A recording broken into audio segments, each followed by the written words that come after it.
And, kind of on the tail of what we were just talking about, one of the questions that we didn't get to directly, but we kind of, one might guess what the answers might be. And you brought it up in the beginning, so let me just ask it. What are your thoughts on death? Or what's your feeling and attitude relationship with death? Oh, yeah, yeah. Great. Death. So much fun, right? Hmm. Hmm. Depending Um, upon how you look at it. yeah, Maybe, well, maybe not fun, but also, there's, I, I guess we're I jumping was, right into it's such an interesting word, right? It can be triggering for reasons we don't really understand. uh, It's, you know, well, again, yeah, it was my first case. I think I said of the screaming heebie-jeebies when you're a little kid and you realize you're gonna die. mhm. My parents are gonna die. My siblings are gonna die. My friends are everybody's gonna die. Like, not exactly a rosy picture. And, depending on who your parents are, they might address it in many different ways. The way the addressing happened in my history led me down a fairly protracted path of Christian spirituality. That was just what happened in my case. Yeah, no, I came. I'm trying to think of. Yeah, I guess a good question is, when you can remember that childhood experience of being really like sort of mind boggled at death and just Right. unable to deal with it. So And how do you feel today? yeah, because when you get taught about heaven and hell, and it like actually just sidesteps the real question of death, because Hmm. all you're doing is saying, no, there's no death. It's just life and then a different life. Mm. And it's like, no, no, but what about death? Hmm. And yeah, I think it was Alan Watts, actually. I think it was the very first time my friend told me I should listen to him. And I listened to that very first talk, and it was on death. Mm. Um, and and he argued that what happens after you die is exactly the same thing that was happening before you were born. And I cannot for the life of me think of a way to contradict that argument. Um, it's and I appreciate the Taoistic idea of yin and yang, uh, more so than non-duality, because non-duality really seems to emphasize the unity, the wholeness of Hmm. everything, Hmm. and yin and yang emphasize that the wholeness is comprised in contrast. If you don't have contrast, you don't have the Mm. whole. Mm. And you have to get to the very, very, very, very, very bottom, the bedrock, the fundamental, before whole actually makes sense. But without death, there'd be no life. Life is the means by which, death is the means by which we understand life. You can't have existence without non existence. They have to play together, and it's a rhythm. It's an energy, a vibration. These are different ways he'd describe it, and that really resonated deeply with me.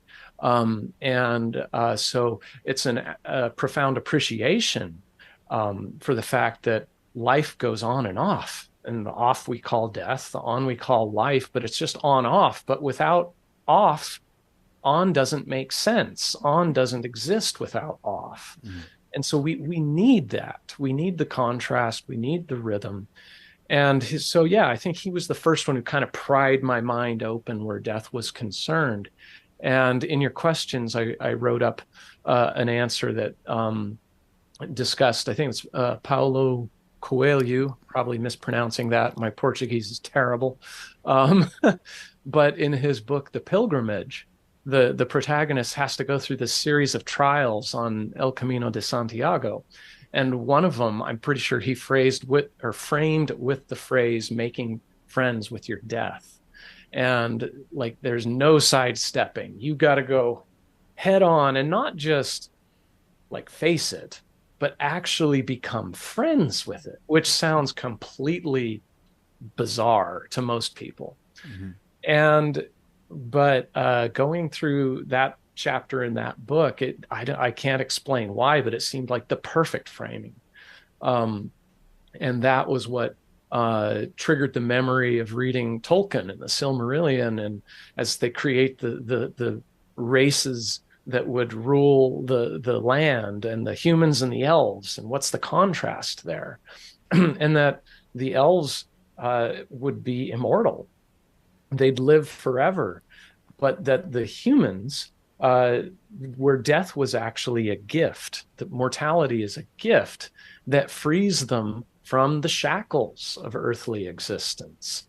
And he really kind of illustrated that point well, I think, with the character Smeagol Gollum, and where as humans we are finite, and that's not bad. We actually should embrace that finitude. um it's contrast, you know. If you stand on the peak of a very high mountain and look over the world, and it's like there's all that, and then there's this little you up there on the tippy top, but it's you know, it's all part of you too. So there, I love the contrast of it. And so I think it's very healthy to cogitate at least a little bit on death. And if you're afraid of it, like, that's fine. That makes total sense. But I think the more we understand about the nature of reality and the cosmos, and you know what makes life possible in the first place, well, it's nothing short of the totality of the cosmos that makes life possible. So to draw a dotted line around a human, let's say, and say when they're born and then they die and then that's it, like there's nothing more to it than that, it's like, well, the human is a symptom of the cosmos, and even if humans are born and die, the cosmos is still, uh, I guess Watts used the term peopling. Mm-hmm. You know, it's life is bubbling up everywhere because it's the good pleasure of the cosmos to be alive.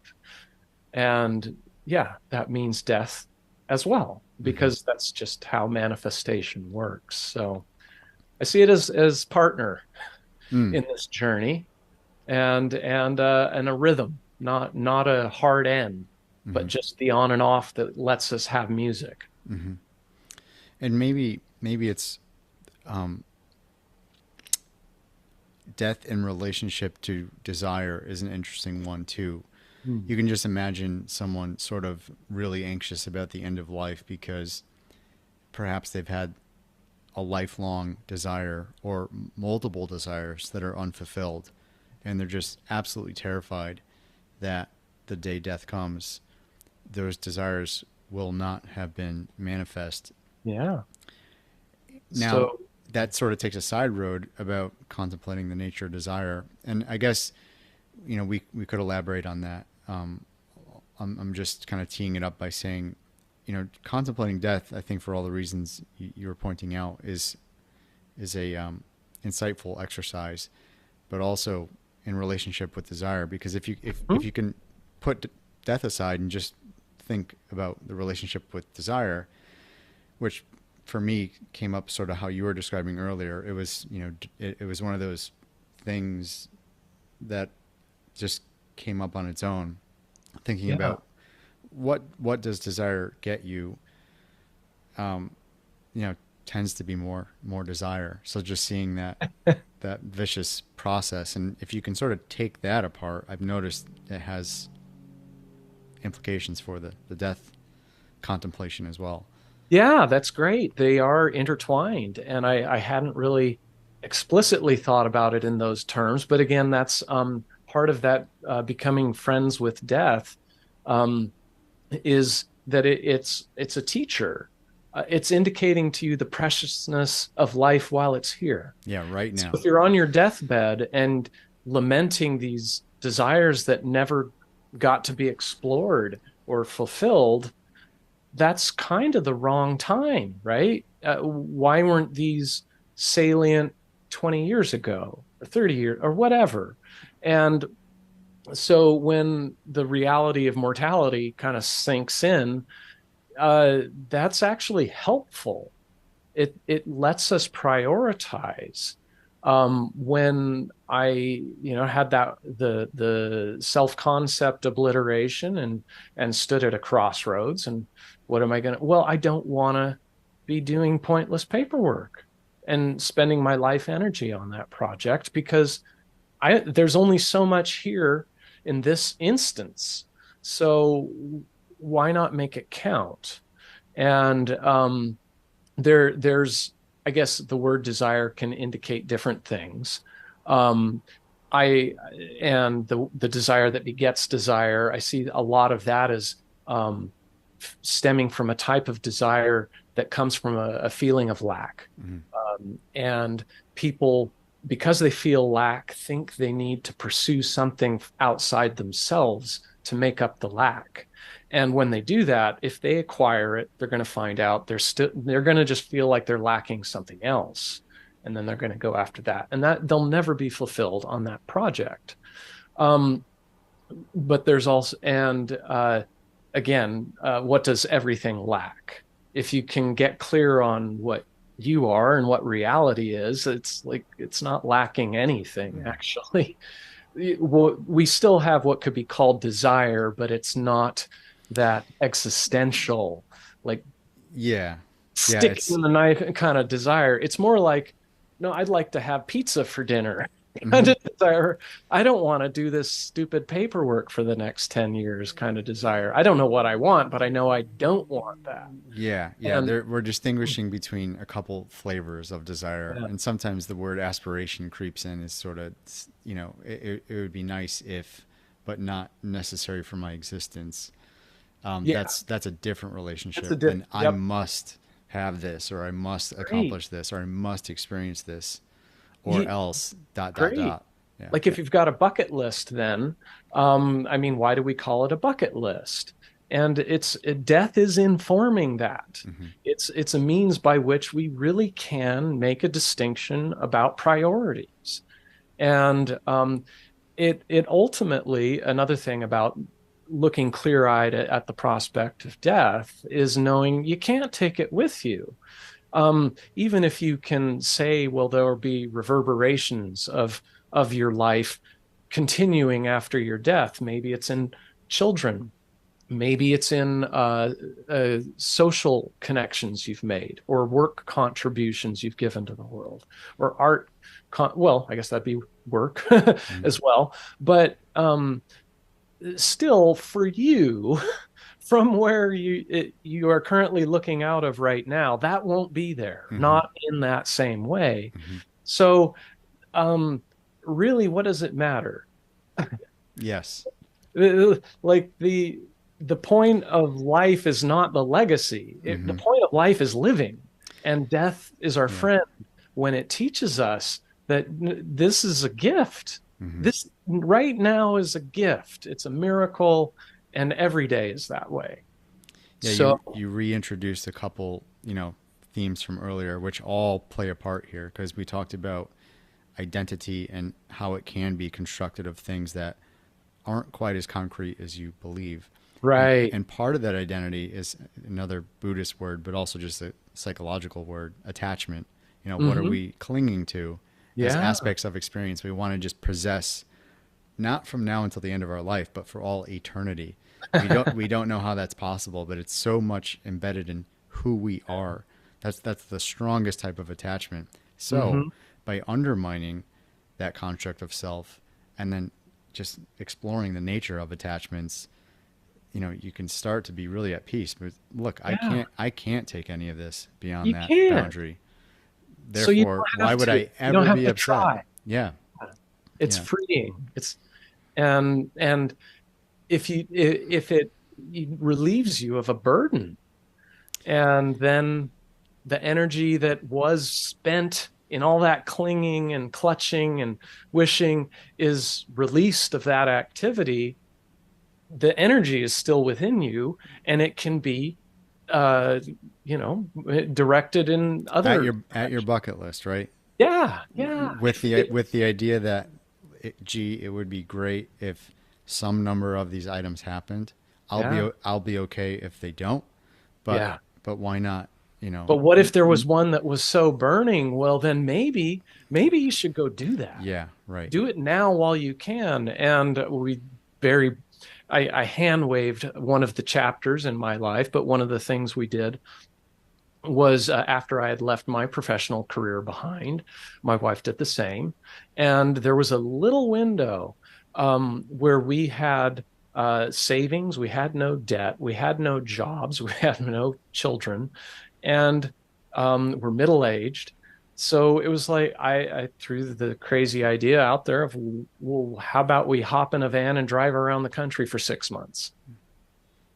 Just Awesome. like, when are we ever going to be able to do that again? Hmm. And she, I think she thought it might have been a little bit of a crazy idea when I first said it, but it didn't take long to just kind of, yeah, like, this window will not exist again. And so we did exactly that. Hmm. And it was, that's part of why my spiritual journey got hand waved and went on hiatus for 6 months, Hmm. because Hmm. we were literally on the road, just trying to live life on the road. Yeah, which in a way was, is kind of indirectly part of the journey, right? Because Yeah, it's practicing some of the ex insight that comes out exactly. of it. This is an amazing country we live in. It's full Yeah. of amazing people and places, and you can spend your whole life in the same state. Mm. I'm from the West, and I'd never been back east except to work a couple of times. And even then, it was mostly on the clock, and very few side trips for fun. So, we'd never seen the nation's capital. We'd never seen lots of things. And so, that's a bucket list item. Yeah. And it's like, yeah, how's Carpe diem, but stretched out over some months, right? yeah, enough to where you're tired of it. It's like, all Hmm. right, forget that. Well, that's We great. did that. I Let's mean, that means you did a good job. yeah. Now we want to not move around. Hmm. That's nice too.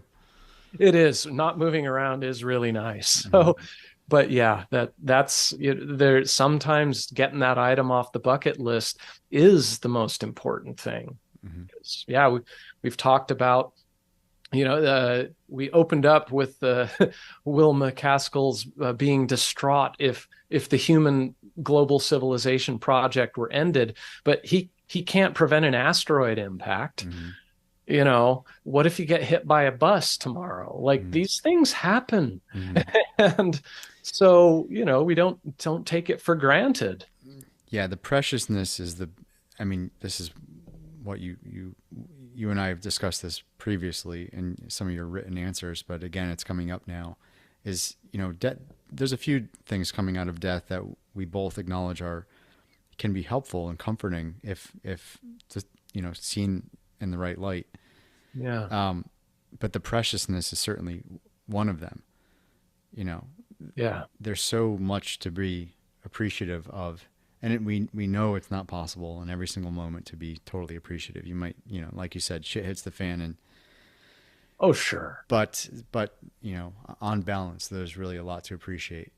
Yes. Yeah. And I suppose, compared to many people in the world, we are very, very lucky to Hmm. be able to live these lives. But even so, I've had some really, really hard times.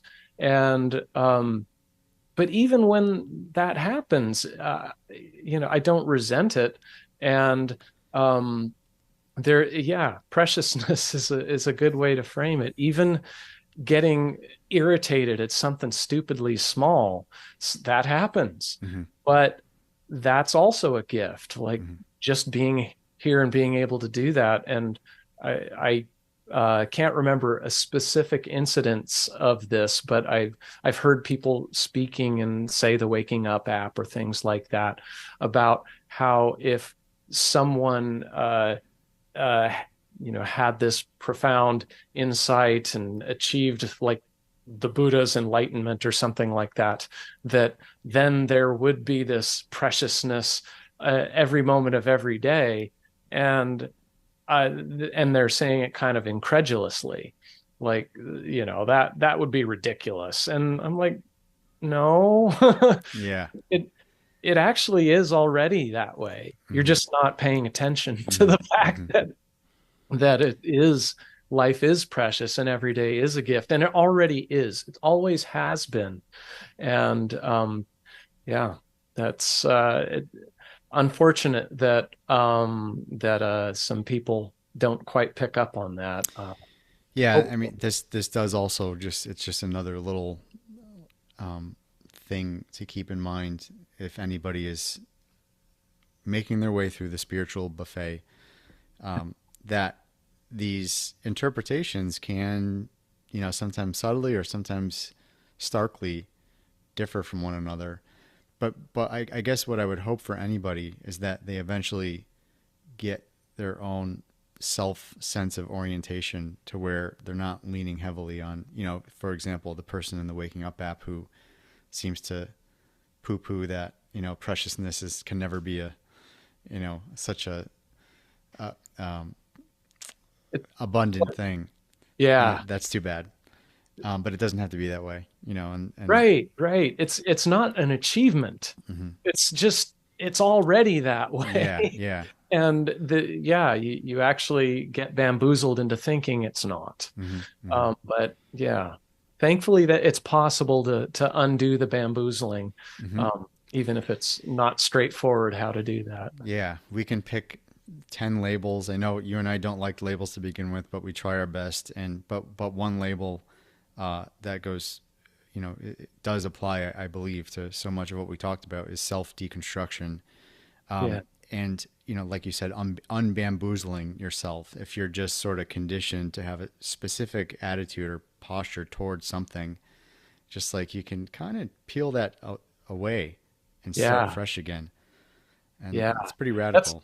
Yeah, and that's another great thing about that deconstruction process. If you can really get to where you're at like epistemological zero, Mm. like then you don't have to posture because you got no way to posture. Yeah. It's kind of you can sit there with a dumb look on your face and life unfolds. And at some point, it'll become apparent that there's an appropriate action or Mhm. response that you Yes. do, but you don't have to pre-posture. You don't have to pre-zoom.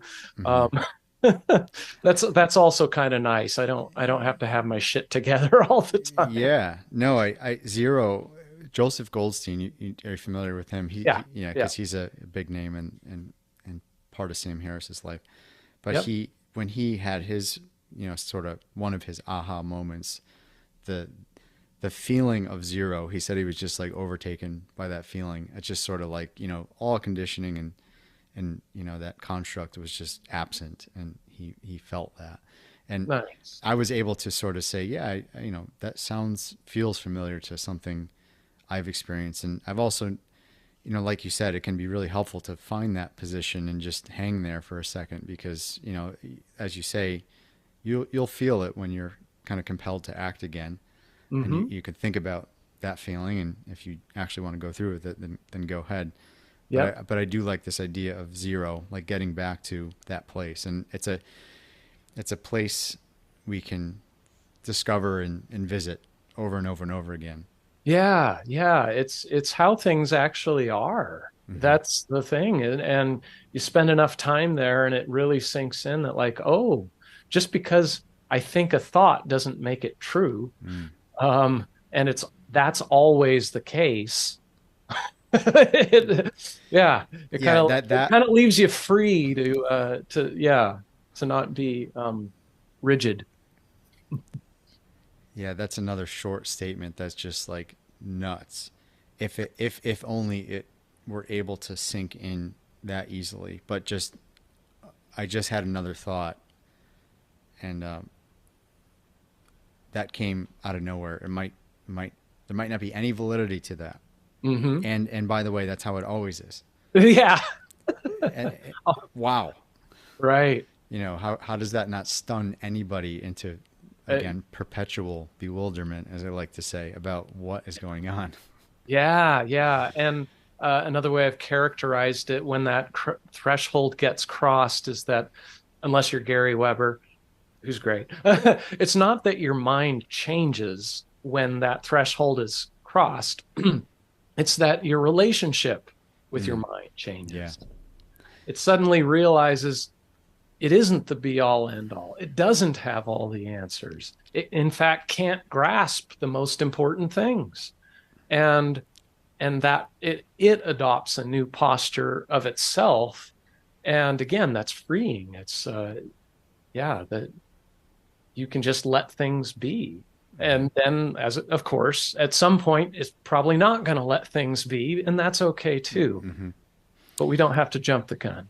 There's, you know, I often think, just for fun, I think about what elements of this ecosystem of stuff. We've talked about meditation, we've talked about concepts, we've talked about psychedelics. There's all these little things that can sort of shine lights in different ways to just make you see something in a different way and start to question it. That can be an ignition for inquiry. Yeah. And I can't help but see meditation as sort of hard, so valuable. And I know there's evidence, at least, one, Jay Garfield from Smith, the Buddhist scholar, comes to mind because I think he said something along the lines of he never took meditation seriously, but he has some pretty nice insights into the same world we're talking about. But even so, Jay Garfield aside, I can't help but see meditation as like extraordinarily powerful, Yeah. um, Oh, among yeah. among all of these things that one might recruit to inquiry. Right. Meditation really seems to stand out. Yeah, it does. And it's so powerful because it is, I mean, if I remember correctly, Vipassana does mean clear seeing or something to that effect. Hmm. And you mentioned Joseph Goldstein, and I think it was, he said one of his early teachers said something like, if you want to know how the mind works, then sit down and observe it. Hmm. And it really does. A lot of people have used the metaphor of the onion. As you do this inquiry and dig down, it's layer after layer. And then, unfortunately, some people think they're going to get somewhere at the bottom. Like find, I think it was Watts who said thinking there's a pit at the center of the onion. No, there's just more Yeah, onion. yeah, And if you peel it all away thinking you're going to get something out of it, like, well, you've just gotten rid of the onion, which is all yes, there was. yeah. Which there's huge value in that, but I think the intuition is that there's something at the core of the onion that's going Right, to be, I don't know, better or superior right. to all But those some of layers. those layers that you've got to peel off are like your identity. And 100%.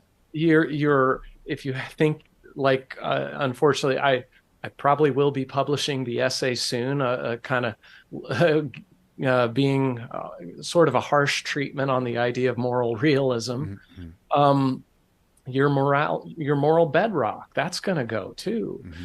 And you've got to go through this pretty uncomfortable process. And a lot of people, because meditation is powerful and it is cutting through directly, it can cut through delusion. And a lot of people's lives are, as far as they know, they're founded in that delusion. Hmm. And so if they cut through it, kind of like me deconstructing my faith, what do you do when you actually cut through something that meant something to Yeah, you, when yeah. it was a means of navigating through life? That's dangerous. And hence there's a lot of people talking about the dark side of meditation and so on. Yes. um, and it's not that it's actually bad. It's not good or bad, it's powerful. That's Yes. what it is. That's And well so put. it I don't want to blast, say, mindfulness-based stress reduction. It can reduce stress, but what if your absolute sense of self is tied to this identity, which actually is nothing more than a bundle of thoughts? And thoughts have how much substance to them, how much significance to them? They're only thoughts. And if you undercut that and someone's not ready for it, hence the Yeah. dark night of the soul. Yep. um, and it's because it's it's going to reveal to you the truth. And the truth is, you're not thoughts. Hmm. Hmm. And no matter what, you're not thoughts.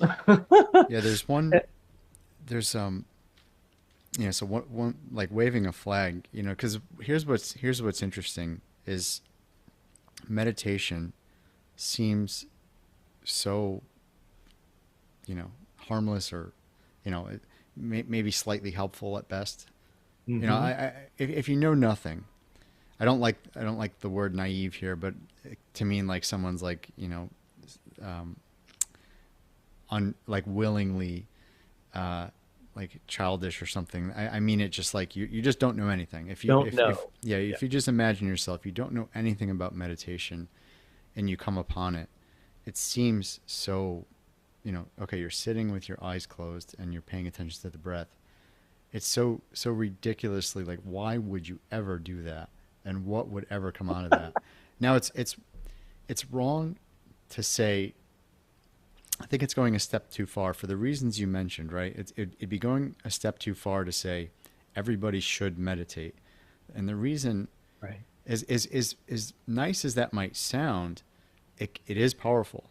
Yeah. Um, and people need to be aware of that Right. power. They need to be some, whatever it might be. I know different teachers. This is where meditation teachers who are established, and there's introduction to this power before you just go ahead and use it. Right. Right. So the big point I'm trying to make is that it is mind-boggling how powerful meditation actually is Yeah. compared to how you might perceive it to be Right. when you are naive to it. Yeah. Yeah, totally. It's saying everybody should meditate would be like saying everybody should take psychedelics. Yeah, yeah. No, no, there's a reason like ayahuasca and many other psychoactive substances are part of shamanistic traditions, and there's ritual and rite surrounding it. Hmm. This is not something to be engaged in flippantly. Yeah. Totally. And because, yeah, it's potentially dangerous if someone's not ready for it. And I so, think both you and I actually experienced something similarly where, because I would say I put myself at about 18 months to maybe 12 months to 18 months where I jumped into meditation, not really aware of this deep end, in scare quotes. mhm, And I did find value in it. It was more on the MBSR, right? uh-huh. Stress reduction end of things. And, I wasn't even that stressed, but it was like, wow, this is really nice. I'm at the end of a really busy Yeah. day, and Oh, yeah. man, I didn't know I could be so pleasant at 7 p.m. at the end of a day. I just thought it was exhaustion, and then you go to bed. But it's just like, Right. here I am. Everything I was worried about 20 minutes ago is somehow all gone. It's still there. I don't care about it as much for some mysterious reason. But then doing that over weeks and months, you start saying, wait a minute.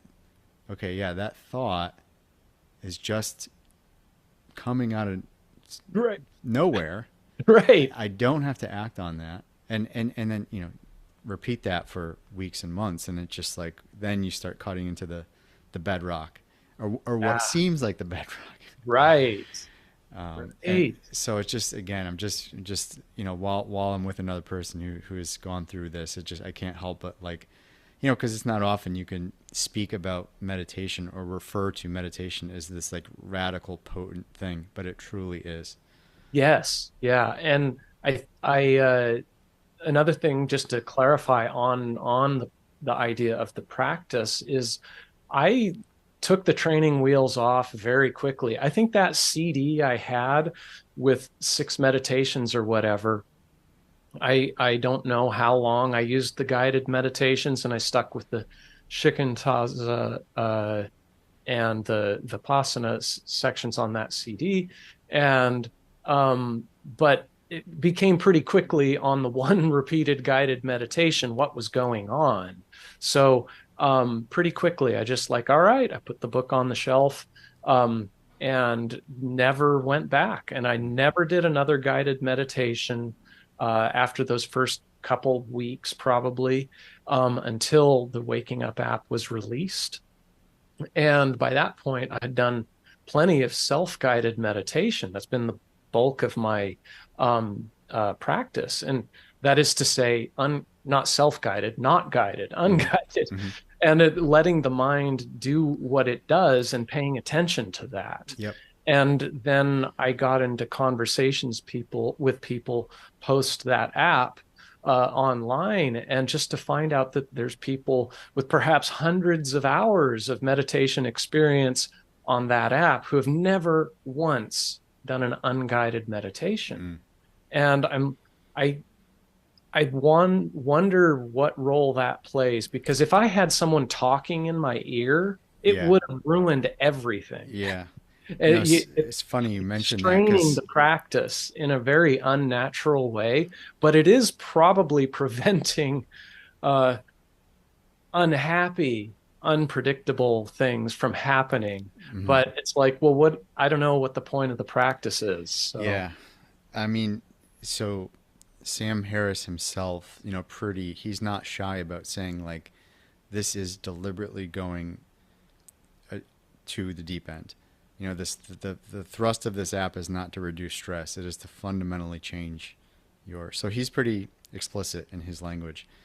Um, yeah, Interestingly, his guided meditation never encourages people to go do self meditation. To your right, point, right. similar to you, I actually, when I was maybe weeks in, I began to notice that Sam's voice just became sort of a little reminder to get my bearings, but I was sort of tuning him out. So then I just put the app down and started to do my Yeah, own stuff too. yeah, And so I can agree, like that when you're really with your own mind with no sort of stimulus at, yeah. every few minutes, then that allows space for some things to surface. Yeah, and maybe that's good, but in some people's case, maybe they're not ready for it. Yep. So, I always would encourage people, if after a conversation, a few conversations felt like they're in a good space for it, and I would always give them the boilerplate warning, like, I think you need to be unguided in your meditations, provided you are aware of what's going on here, the nature of the self, what your expectations are versus what you might find, and try to be very clear about that. So I guess it just depends on what any given individual is interested in with their practice, but it's hugely powerful. And but if you're going to go that route, the unguided route, I always say it's not for the faint of heart. Mm-hmm. You're going to be faced with things that are not comfortable. But the other thing is it really, those uncomfortable things teach you the nature of thought, Yeah. because you really see how ephemeral they are, and how they're almost gossamer. There's they can't hurt you. They're just literally just thoughts. Mm-hmm. And it's your reaction to the thoughts that's where the power's at. And that comes from believing some thoughts to be true versus other thoughts to be not true. Um, so yeah, there's all kinds of caveats that could be offered, and I don't think you can offer them generally, other than use caution, and then in individual conversations. Hopefully, I can put a finer point on it. But yeah, to any listener out there, that knowing yeah, how powerful it is. It's like you wouldn't just drop acid like Yeah. randomly, right? So I am fascinated, just to kind of now step into one more topic. I think this has really become a well-rounded in terms of potential things we can talk about. I think we've hit on so much, but so as we just essentially acknowledged, meditation is really powerful, and it's funny how that's not really understood. yeah, But when it is, when someone is venturing into meditation, they should just understand that potential, yeah, and you wouldn't want to do it flippantly, as you pointed out. And same goes for psychedelics. yeah, And what I find so fascinating about psychedelics and meditation is even how they show up in brain imaging, how identically they can yeah, affect, because everything you and I are talking, most of what you and I are talking about is subjective experience. Like what is it like to be us right, throughout these processes? but we are able to have a window into the brain using, modern Yeah. instruments. And when you do look at meditation and psychedelics side by side, it's just extraordinary how similar. Now, when I make this comparison, I'm not talking about someone who just started meditating today. These are typically Right. people with like years of practice. But when you compare that brain image to one who's, using a high dose of some serotonergic psychedelic, the same thing is going on. So that's Yeah. just like, wow. What and Yeah. it just makes, for me, that is another trigger of many to be curious. Like, what is going on here? How do these things relate to each other? And maybe the suffering, the relief that, Roland Griffiths TED Talk in 2008 about relieving suffering in clinical depressed or terminally ill patients. It's just like you can sort of connect the dots and how all this is related. Um, Yeah. not perfectly, but there's a preponderance of evidence that sort of gives you some sense of the story. Yeah, yeah. And like I said, having no experience with psychedelics, but then going through experiences on the cushion. And And reading it's, people and them yeah, seeming very familiar to what you had experienced. exactly. And that first one that happened just like very, very early. Yeah, maybe 2 or 3 sessions in on my first stuff, my first sits by myself, having that vision. And it just the descriptions I've heard of people describing what events were like in their psychedelic experiences really got me curious. And I think Sam Harris may have discussed it in the book Waking Up. I think he certainly has verbally with other people, but that the psychedelic compounds are a catalyst. They're not changing the brain at all. Mm-hmm. They're simply enabling it to operate in modes that it may not operate Yes. in Yeah. otherwise. Right. And the difference between a psychedelic and meditation is there's no guarantee that anything interesting will happen in meditation. Whereas if you take a certain amount of a psychoactive substance, you can pretty much guarantee something's going to happen. Mm-hmm. That's really the only difference. Yes. And I started paying attention to my dreams more Mm-hmm. and noticing, well, how similar might psychedelic experiences be from dreams. I obviously didn't have one collection of data there, but I had the meditation and I had dreams, and same thing. Like you can experience an entire reality, or an unreal reality in dreams. Yeah. How And bizarre is that? yeah.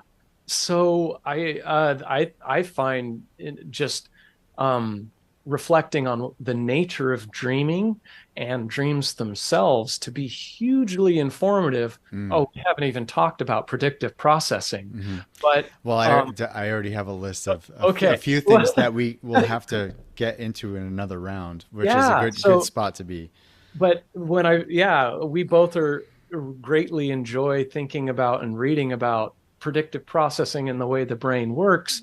And you think about what is reality like in a dream.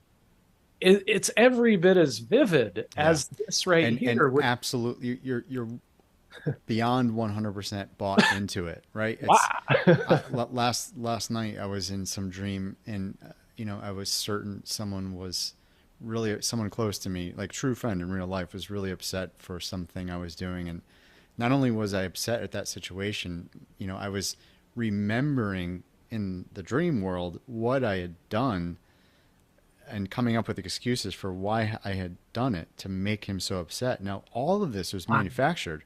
All of Yeah. this was fabricated. Oh But man. but in that moment, so this is me waking up and just being astonished, not at the content of the dream, which is only semi interesting, but just how convincing it was. Yes. In that moment, that was my reality. That is yeah, Now, if exactly. to your point, this is yet another little toehold for anybody. We all dream. Yeah. How is it possible? That tells you something about our fundamental nature. If Right. we can be there, 1,000% convinced that that is truth, up until we Mhm. wake up and then we're on our way, Sure. then what are we? Right. Who are the other people? Who is your friend in your dream? Yeah, Where'd he come from? Where did you come from in your dream? yeah, exactly. Right? Yeah, This is, and people seem to just want to dismiss it as it's a dream. yeah. But what is a dream? This is the hiding in plain sight aspect of a lot of Yes. what we're talking about today. Yes. And dreams are certainly like there's so many things to check out, and Oh, that's yeah. I think one thing we both enjoy. I mean, that's why neither of us want to go around teaching or professing, but Mhm. just to provoke curiosity is Yeah. open game in my book because curiosity is so much in our nature. Yeah. So if you're going, whether it's dreams or the 15 other things we talked about today, just there's so much to poke at. Exactly. But yeah, nobody needs to do anything special to have a dream. You don't need to meditate. But yeah, when these things can happen with psychedelics and meditation in dreams, it goes and shows just what the mind is capable of. And it's far more powerful than most people think they're it's straightforward to be walking around in a body in a world with the objects around them. And it's like, no, it's way weirder than that. It's so weird. Like, are you almost want to don't ask questions and don't inquire unless you're ready for some pretty weird shit because this is Yeah, so weird. and it's bizarre, and it's so bizarre, it almost makes any of the you know back in real life stuff just seem like how can you take that too seriously? Like Yeah. it's just hard to square those things. It's just like our nature is so bizarre that all these strange things happen. We don't really think about them. We kind of get tired of, nobody's fault. It's just that, we grow up and we're participating in the world and we got bigger things to think about. But if you just pause for a second and do wonder about these things, it's Yeah. so bizarre. It's really hard to be too bent out of shape about all the other stuff going on in life in light of that. Right. Right. Oh, and but there's also a fundamental ease that can come about it. If I take us a little rabbit trail off to the side, that in a lot of the spiritual traditions and teachers out there, it seems like they say if you get upset about something, like that is somehow indicating a fault in your spiritual or mental life. Mm. Whereas if it's a natural response to in this crazy reality we find ourselves, that response is also something that just occurs. Mm-hmm. You know, Mm-hmm. and as such, it's valid, Yeah. not something that has to be fought against and repressed, and Mm-hmm. Mm-hmm. perfect equanimity being something that absolute, if it's not achieved, then you haven't arrived. Yeah, Um, I don't I think I don't think people I don't know if anybody deliberately preaches this, but I think um, there's sort of an assumption that having these series of insights ultimately makes you this, there's a place of equanimity that yeah, that's just lasting and enduring. And, like you say, anger and being upset really shouldn't be happening anymore. But yeah, I've come to not really accept everything for what it is. Um, there's a little right, story about the Dalai Lama just being really upset for just an instant because someone forgot to bring his water or something like that, yeah, and he was just characterizing it as that is totally valid what just happened.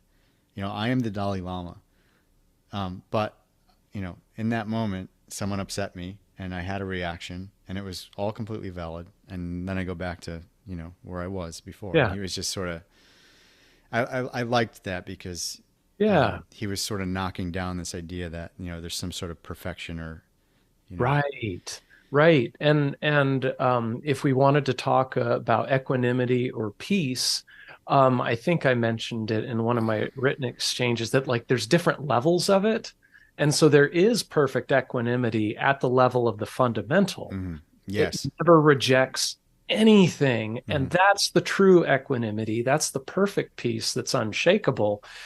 Within that reality arises the human life. Hmm. Hmm. Now, the human can be all kinds of not at peace, Hmm. but the fundamental is okay with that. Yeah. And so I do think with time and with practice and going through these experiences we've been talking about, it changes your attitude, Oh, your totally. outlook, and your attachment. And you tend to smooth out, Absolutely. Yeah, but it doesn't mean, you're not suppressing them. It's just like there's right. a wisdom to it. It's like I've Exactly. been here before. I'm not going down that road again. It just doesn't make any sense. And Yeah. And if you have a genuine reaction that is yeah, anger it because of circumstances, might be totally valid. that's, yeah, I like that. It's valid. It doesn't, it doesn't have to be significant of anything. It can just be valid. Hmm. And yeah, so yeah, personal note, I can get upset about lots of stupid little stuff. And I don't worry about that. Yeah. I don't try to force myself to be a way that is unnatural. Or judge yourself Right. for having that episode.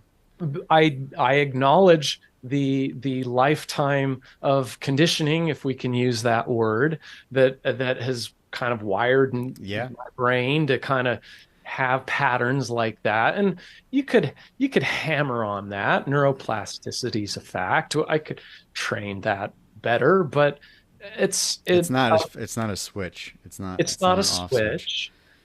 But compared to what I was like 20 or 30 years ago, Yep. very improved. So I'm Yep. happy. Yep. Yep. And but yeah, I'm not worried about an actual human reaction to something because that's another thing when crossing that threshold is realizing nothing the nothing that changes, including the world and other people, well, your personality and proclivities don't change either. Yeah, And that's a kind of a weird when people, I'm just imagining again, just being naive to all this stuff. You hear self illusion, and then you hear the collapse of self.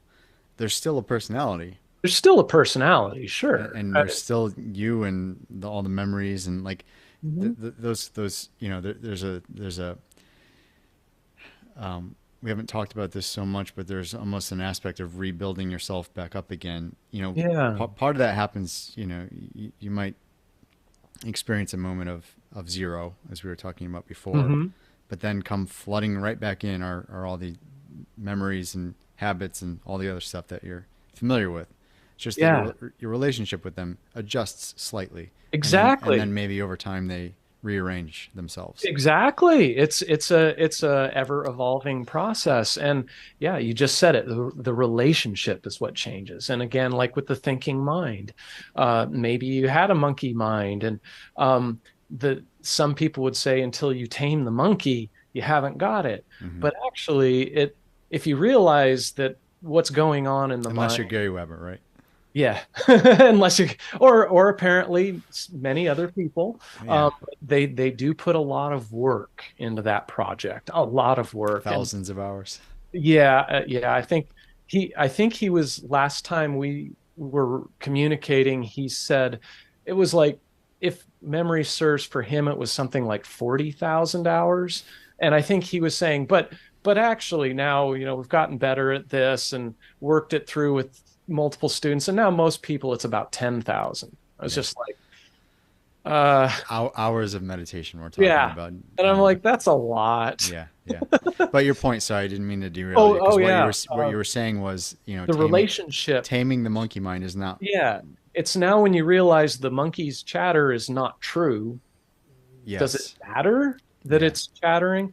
So when that big click moment happened and crossing the threshold, I called it. I actually was on what you'd call think Roger Castillo calls it the spiritual peak. Oops. And so it was a transformative event. It was really big and everything clicked and was clear. And I actually, excuse me, my monkey mind went quiet. It was amazing and it lasted for a long time. Mm. Like, I can't remember, 10 days, 2 weeks. I mean, it was shocking. Like, the actually having a quiet mind. And I remember though, uh, perfectly clearly, once the blah blah blah thought train kicked in again those days later and just started blah, blah, and then I get lost in thought. And it dawned on me that it didn't matter.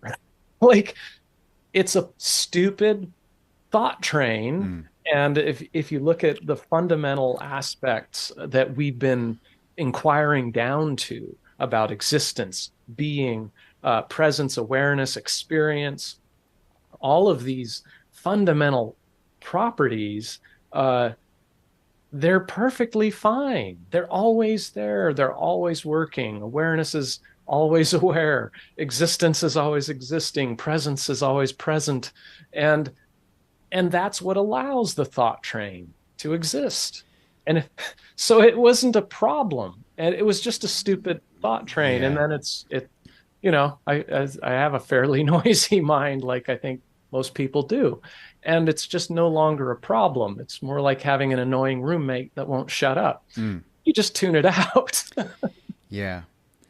You know, it's just what comes to mind are again preconceptions of meditation. You know, in addition to maybe it seeming boring, people think a couple other things. One, you might become like an emotionless like robot, sort of numb to Yeah, things. You're just like when really what we're saying here. I mean, I can say that's consistent with my experience too. Is I'm not really sure. Like we've talked about Gary Weber, who actually has meditated for 40,000 hours, and some of his yeah, students for other ridiculous amounts of time, and literally, through brain scans, yeah, quieted down their mind, like yeah. quite literally, not just him claiming it. It's like, okay, that's backed Right, up by. Now, what you and I are saying is all that's really adjusted, and it's quite significant, is the relationship with what's going on up there. right. And I've never been on a endeavor to quiet things because I'm happy with that relationship adjustment, and Hmm. that's what I'm taking away from you as well. Yeah, But so it's funny, another preconception of meditation is just that if your mind isn't quiet, you're failing or something. right, When really right. that no, you're just orienting to what's happening up there. Exactly. Put it in context. What is making the thinking even possible in the first place? Yeah. Because that's more important than the thinking itself. And another aspect is Not to mention true. just really interesting. Like Yeah, yeah, how the yeah, hell is that happening? yeah. If And one you're thing I can say, I'd heard a lot of people. I think there were some conversations Sam Harris had, and then on the Waking Up app, I noticed it was recording like how many minutes I'd spent meditating on the app. And I'm like, why would you keep track of this stuff? mm, But apparently people do. So retroactively, I had to go like chicken scratch it out, figure out. And ballpark was about 1,000 hours was what I spent overall mm, over those years, mm, and which is a weird number, in that it's way less than the experienced meditators, but it's quite a bit more than most people. mm, And I've learned a lot from it. mm, And the funny thing with the monkey mind, the chatter, and the blah blah blah, is an upside of having only spent a small amount of the effort they've spent. I can actually stop it if I want to. And yeah. it actually doesn't take much work. Mm, In fact, it takes almost none, but almost none is more than none. So I mm, just don't bother much of the time. And boy, I wish I knew some people who did neuroimaging studies and yeah. wanted more test subjects, because I'd totally get in an Yeah. fMRI and see if I I could mean, switch it on and off and see if they could see something that corresponded to that. So I think a lot of people who don't have much experience, they can't switch it off. mhm. And I remember being in that position. So that's not fun much of the time. Yeah. Well, Um, you're just, I mean, but it's within reach to be able to learn that Yeah. if you get to know the nature of thinking, you can actually let go of it. And, maybe it's not silent for 10 or 15 minutes at a stretch, but several minutes, it's actually doable Mm. if that's important to you. Hmm. Hmm. Yeah, and that's not far away. So if you just imagine like there's all these potential, Gary Weber being on the far end, and then on the very short end, your mind can be quite busy and active, Mhm. and maybe even frightening sometimes. But at least you can just step back and hold it Mhm. that way. And it's like, wait a minute, this is just happening. It's not me. Right, I'm not synonymous with that activity. right, I'm just taking it in, and right. and and Yeah, that, as you point out, that's not too far away from just starting the practice. That's pretty. You can probably get there pretty soon, and yeah, then from there, you start cutting into the bedrock and the layers, and yeah, so yeah. it's just putting in if you just think about a trajectory of a meditation practice over months or years. A lot of the good stuff is really on the beginning end of things. Yeah, I think that one of the most powerful elements of it is learning the nature of thoughts as thoughts. Yeah. And so you can't think your thoughts before you think them. I think Sam Harris has said many times. Sam does a good job. We both admire Sam's work in different ways, and sometimes we point out where maybe it's not quite on the nose, but he does a good job teaching that thoughts Yeah, just do come up on their own. thoughts just come up. And so if you have a thought that's disturbing or scary, but you've realized that a thought, like I said, the nature of a thought, it's ephemeral, it's gossamer, it comes from nowhere, it goes nowhere. It actually has no significance unless you think it's true. And you can get really, really familiar with these qualities of thought, Yeah. which again, it doesn't change thought, but it changes your relationship to thought. Hmm. And so if a thought comes up that you might have thought would be really disturbing or something scary or whatever, in previous chapters of life, it just pops up and you're like, it's just a thought. Yeah. Yeah. So whatever, just go about your business and it'll evaporate like all thoughts do. Hmm. So that is kind of stress reduction. That is therapy. Yeah. But Yeah. it's getting to know what thoughts are, Hmm. and that's really best accomplished by watching them. Hmm. I guess one last thing too on meditation. I've mentioned Stephen Bodian in our past Yeah, conversations. I really yeah, like his attitude toward things because number one, he knocks himself down as being important. He just said, "I'm going to offer some things and take it or leave it," and yep. ultimately they are most certainly not important. And he's alluding to the sort of Yeah, the end. But one thing he brings up about meditation too is it's not like you're signing up for a lifelong meditation practice, because I think right, once you do orient to some of these shifts, they stay with you, right, and they're either with you forever, or it takes a very light sort of right. practice to Yeah. just keep them from atrophying. Or yeah, exactly. And kind of funny, we've mentioned meditation and psychedelics at multiple times. And I think it was in Stephen Bodian in conversation with Sam Harris, where he attributed to John Klein uh, the statement that the point of meditation is to find the meditator. Mm. This takes us back to who am I or Hmm. what am Hmm. I?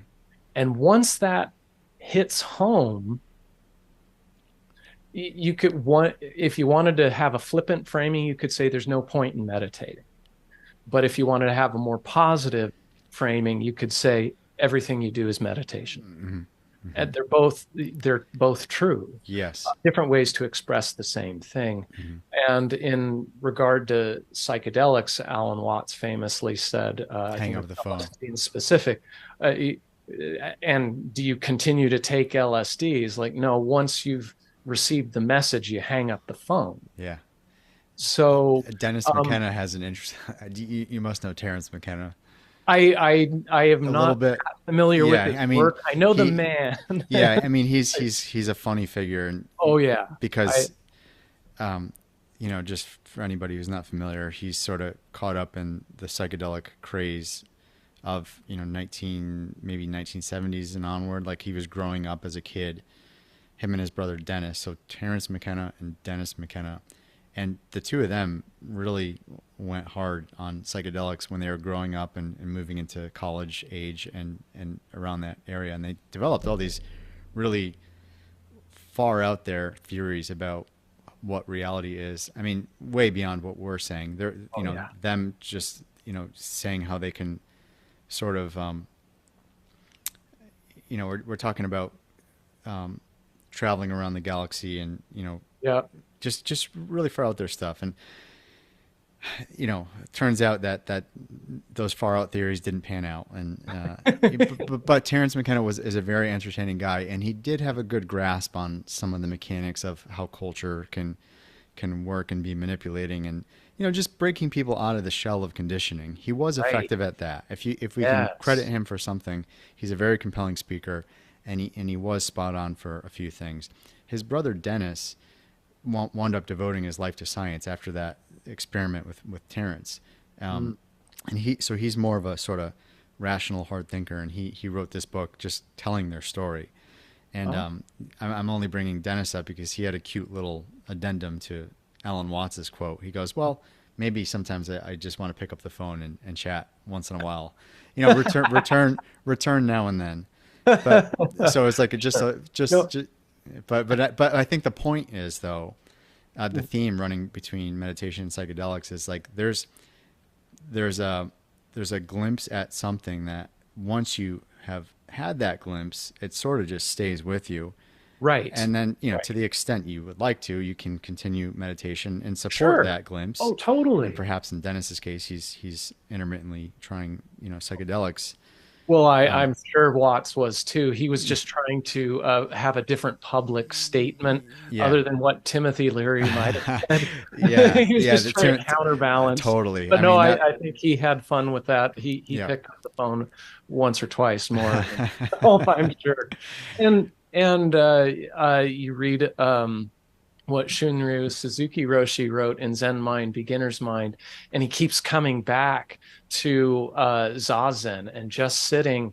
And he got it. He didn't need to meditate. He liked it. Yeah. He just liked it. Yeah. And so he just went back there. So, right, there's never any harm in it. Like I said, at some point, everything you do is meditation. So Yeah. it's a question of what does it look like? What activity are you participating in?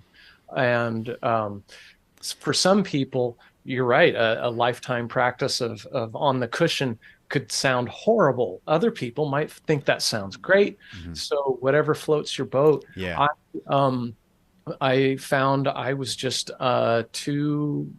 I wanted to do things, and I'm curious, and I've spent enough time on the cushion. Hmm. I'm Hmm. very grateful that I got to do that.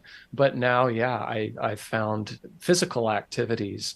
I'm trying to learn, say, woodworking or blacksmithing are things that, and music. Playing music is Hmm. it's just a lot of fun, and you can't do that just sitting on your butt. You Right. actually have to do stuff. But even the practice of vipassana and having an object of meditation is very much alive and at work in those activities. Hmm. Yes. So yeah, there's something in it for everybody. Yep. Yep. Yeah. I think so. The big points we're making is, earlier we were talking about how meditation can seem, it's not quite evident just how extraordinarily powerful it is. And Mm. now, it's just suggesting that some of the really pretty wild stuff is not too far into the meditation practice, and also you don't necessarily have to continue meditation forever, Yeah, although doing so can be quite pleasant yeah, or helpful. Um, yeah, so yeah. it's In neat to fact, put it into perspective, even for me, because I can remember these, just different conceptions I had about it as time went on, as I was hearing different things. Because as you pointed out earlier, mindfulness or meditation can be used for just very simple reasons, stress reduction, for example. mhm. And, you come to see it can be so much more, or is so much more, really. Yeah, yeah. Yep. So we've talked. I mean, again, I think we've done a good job, just without even trying, hitting on just about anything I can think of that would be fun to hit on. One thing I think we'll table for later is, first I'm probably going to ping you when I complete Master and His Emissary, Nice. so we can chat about that, and Yeah. just dealing with Awesome. the two brain hemispheres. Oh, I would love to do Yeah, that. And yeah. I just finished Sapolsky's Determined. Yeah, nice. Great book. I haven't read the book, but I like his Yeah. character. Well, I learned more about neuroanatomy from that Cool. book than I did from The Master and His Nice, Emissary. A nice. lot of the developmental processes Hmm. that go into the brain. Yeah, Just just awesome. and So that's a huge, back to selfinvestigation.org. I think what I love, and I know you share, is that the science of the brain, that's not necessarily going to give insight or explain everything we talked about today, but it's certainly implicated, and it's yeah, it's a lot of fun to consider. it is. Um, You can, well, one, it's not just academic, yeah, and it's shedding light on the investigation and yep, inquiry efforts. And then I think if we're going to go with Master and His Emissary discussion, which I think would be awesome, something about predictive processing yeah. also, because once that You started know what we should do? working, I don't like. Have you read a book on predictive processing yet? Being You by Anil Oh, Seth okay. is the only one I've read Got so it. So far. either I should read that one, or both of us should read Andy Clark's book. Oh, that. Because I think he's a philosopher in cahoots with Anil Seth and others, Okay. who's a bit very influential. He's more of a cognitive philosopher who sort of develops these ideas before the scientists get to them. I So gotcha. I think he's one of the very early predictive processing sort of Yeah. describers. And I think it might have been did Sam Harris have a conversation with, is it Ramachandran?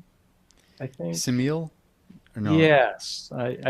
Sorry if I'm getting that name wrong. Yeah. Uh, Well, I just, bottom line is you and I have a couple things to do in the future. One yes. of them is to digest Master and His Emissary, and also is to digest predictive processing more, Yes. which And are big themes. Well, at least predictive processing is a big theme on the yeah. site. But I would love to introduce the hemispheres as well. Earlier, you were describing standing back and letting deeper intelligence do its thing, and I can't help but think of the right hemisphere Yeah. as you're saying that, as somehow being involved there in that deeper intelligence. Yeah, or yeah, bits of both Yeah. could be.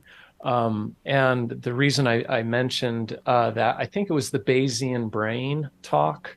Th- uh, Yeah. I forget who that was. Now I right, remember. that's Yep. where I need to revisit. In fact, yeah, he must have talked. If it wasn't Ramachandran, and it probably wasn't. I don't know. Apologies. I did not. My brain isn't working. Yeah. But he recommended Seth's book, Being You, as Oh, about the best book on the subject, and that's why I picked it up, because got I it. remember Harris's conversation with Seth back in like 2020, or maybe it was 2021, something like that. Mhm. And that talk blew my mind. But yeah, just the idea that we mentioned dreams as well as being a way to explore how the mind works, and the predictive processing, where the ability of your brain to create the world is what dreaming is, and then to work in waking life was a real, I don't know, wake up call, ha ha ha. But I actually started experiencing it real time in the waking world. It's wow. I don't even know if psychedelics can get that trippy. I'm sure they can, but uh, that was just a way to that anybody can explore just the way the mind works. And I find it endlessly fascinating. So I would love to revisit that with you. Yeah, nice. So we have some good stuff Yeah, on deck for the future. nice. I would ask you if there's anything we wanted to cram in here, but I think we've really hit a lot. So it might be a great Yeah, place to adjourn. I agree. This has been wonderful. And boy, if I tried to throw something else out there, I feel like it's probably too much. Yeah, we So are stuffed from not the from a bigger buffet, more than just spiritual. It's everything. yeah, So yeah. it's been fun. Thank you again. Yeah, thank you so much for the opportunity and the great conversations. And yeah, looking forward to seeing how the website will continue to grow and unfold.